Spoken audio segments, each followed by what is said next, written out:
দীর্ঘ ১৩ বছরের অধ্যায় শেষে কিংবদন্তি ফুটবলার লুকা মদ্রিচ এসি মিলানে পাড়ি জমানোয় রিয়াল মাদ্রিদের শূন্য তার ১০ নম্বর জার্সি। এবার সেই আইকনিক জার্সি পরে খেলবেন কিলিয়ান এমবাপ্পে। সম্প্রতি এক প্রতিবেদনে এই তথ্য নিশ্চিত করেছে ফুটবল বিষয়ক ওয়েবসাইট ESPN। সমর্থকদের চাওয়া নতুন জার্সিতে ব্যর্থতা ভুলে ক্লাবকে সাফল্য উপহার দেবেন এমবাপ্পে।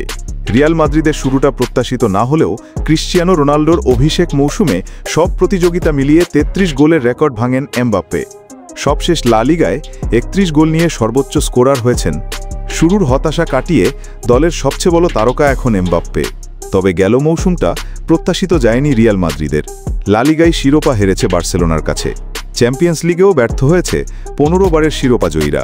মৌসুমটা বিবরণ কাটলেও নতুন মৌসুমে নতুন ও পুরনোদের নিয়ে দলকে ঢেলে সাজানোর চেষ্টা করছেন কোচ জাভি আলোনসো।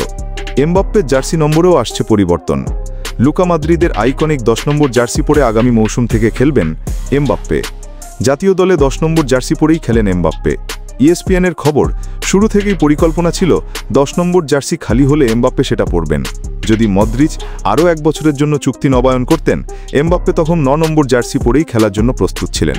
তবে ক্রোয়াট তারকা দল ছাড়ায় সে জার্সি যাচ্ছে এমবাপ্পের কাছে।